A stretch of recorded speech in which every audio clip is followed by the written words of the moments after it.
और नए deputy CM Sushil Modi की बैठक चल रही है। शपथ लेने के बाद सीधे जो नीतीश कुमार है वो अपने घर पहुंचे और वहां पर पीछे पीछे सुशील मोदी जी भी पहुंचे और उनकी बैठक चल रही है। कल जो विश्वास मत हासिल करना है ऐसा माना जा रहा है, उस पर चर्चा चल रही होगी। हमारे संवाददाता आशीष सिन्हा मौजूद है वहां पर। जी आशीष, क्या अपडेट है आपके पास?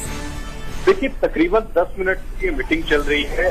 मुख्यमंत्री नीतीश कुमार और डिप्टी जो सीएम है सुशील मोदी, उनके बीच में दरअसल एक रणनीति बनाई जा रही है कि कल सदन में जब बहुमत साबित करना होगा तो उसे साबित कैसे किया जाए, क्योंकि दावा यही कर रही है एनडीए की जो गवर्नमेंट है हो चुकी है यहाँ पर कि 132 विधायक उनके साथ है। वही हम आरजेडी की बात करें तो आरजेडी का ये कहना है कि हमारे पास पर्याप्त बहुमत है, यानी दोनों ही पार्टियां अपने अपने बहुमत को लेकर दावा ठोक रही हैं।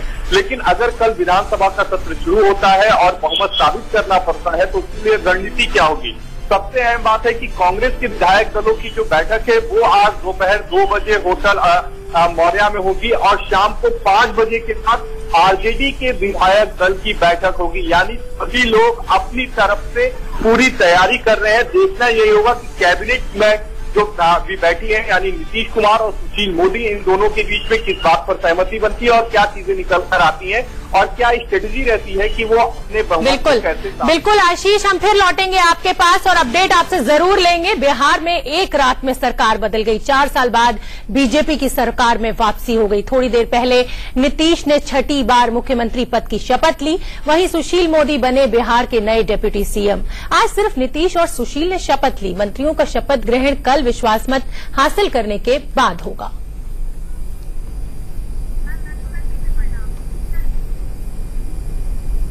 ये वही नीतीश कुमार हैं जिन्होंने 2013 में मोदी के नाम पर बीजेपी के साथ 20 साल पुराना गठबंधन तोड़ दिया था। अपने धुर विरोधी लालू यादव के साथ महागठबंधन किया था और पूर्ण बहुमत की सरकार बनाई थी। वहीं नीतीश ने अब तेजस्वी के नाम पर 20 महीने पुराना महागठबंधन तोड़ दिया और अब बीजेपी के समर्थन से दोबारा सरकार बनाई है और आज शपथ ले ली है।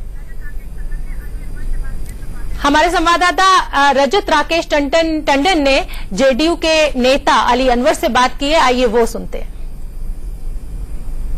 हमारे साथ बातचीत करने के लिए जेडीयू सांसद अली अनवर जी हैं। अली अनवर जी, नीतीश कुमार ने शपथ ले ली है, तो ये माना जाए कि एक नई पारी की शुरुआत है आप लोगों के लिए भी? देखिए, जो कुछ भी हमको कहना था हम कह चुके हैं। उन्होंने अपने अंतरात्मा की आवाज सुनी, मैंने भी अपने जमीर की आवाज सुनी है और नेशनल एग्जीक्यूटिव की बैठक होने वाली थी 23 को यहाँ।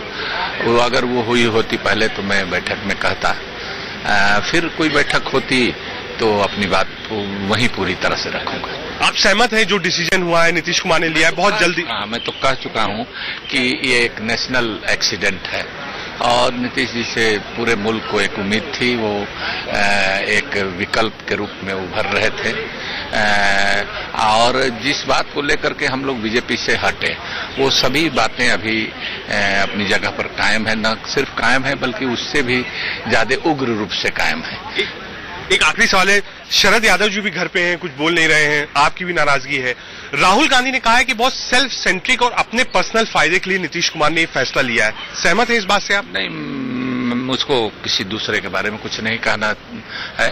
मैंने अपने जमीर की आवाज सुनी है और अपने को कह दिया है। अगर कोई पार्टी का फोरम मिला होता तो मैं वहां रख चुका होता। बहुत शुक्रिया हमसे बातचीत करने के लिए। कैमरामैन पुष्पेंद्र के साथ रजत राकेश टंडन, इंडिया न्यूज, दिल्ली। तो हमारे साथ तमाम गेस्ट स्टूडियो में मौजूद हैं। हमारे मैनेजिंग एडिटर राणा यशवंत मौजूद हैं, जयशंकर गुप्ता जी मौजूद हैं, अरविंद मोहन जी मौजूद हैं। अरविंद जी, जिस तरह से अभी हमने अली अनवर को सुना, शरद यादव भी कुछ बोल नहीं रहे हैं, अली अनवर भी खिलाफ दे रहे हैं, तो कहीं ना कहीं नीतीश कुमार ने अपनी पार्टी में लोगों को नाराज कर लिया है इस फैसले से? देखिए, जो पॉलिटिक्स चल रही थी 1-1.5 महीने से बिहार में, उसमें आरजेडी में भी काफी नाराजगी थी और मुझे तो ये लगता है, जो बिहार की पॉलिटिक्स में जितना जानता हूं, कि अगर नीतीश कुमार 1 हफ्ता रोक देते इस प्रोजेक्ट को तो पॉसिबल था कि आरजेडी के भी काफी सारे लोग माइनस लालू परिवार उनको सपोर्ट करने को तैयार हो जाते और फिर महागठबंधन की सरकार ही वो बना सकते थे, उनको बीजेपी के पास जाने। लेकिन शायद उनको थोड़े सहूलियत की पॉलिटिक्स का चस्का लग गया है। लंबे समय तक बीजेपी के सहारे पॉलिटिक्स करने का, उसके बाद आरजेडी के सहारे, फिर अब बीजेपी के सहारे, तो उन्होंने वो रास्ता नहीं। ठीक यही बात जेडीयू में भी है कि अगर सेकुलरिज्म के नाम पे सारी लड़ाई लड़ी गई है और सारी पॉलिटिक्स चल रही है, तो जेडीयू के अंदर भी काफी सारे विधायक और एमपी ऐसे हैं जो सेकुलर पॉलिटिक्स के प्रति जिनका कमिटमेंट 100% है। तो वो टकराव हो सकता है, कुछ लोग स्वार्थ के लिए चुप बैठ जाएंगे, नहीं बोलेंगे, लेकिन कोई अली अनवर, कोई शरद यादव, इसमें सब कोई चुप ही बैठ जाएगा, ये जरूरी मजबूरी भी हो जाएगी। और पार्टी फोरम पे कहीं इस तरह के फैसले की कोई सुनवाई नहीं थी, कहीं कोई बात नहीं हुई है।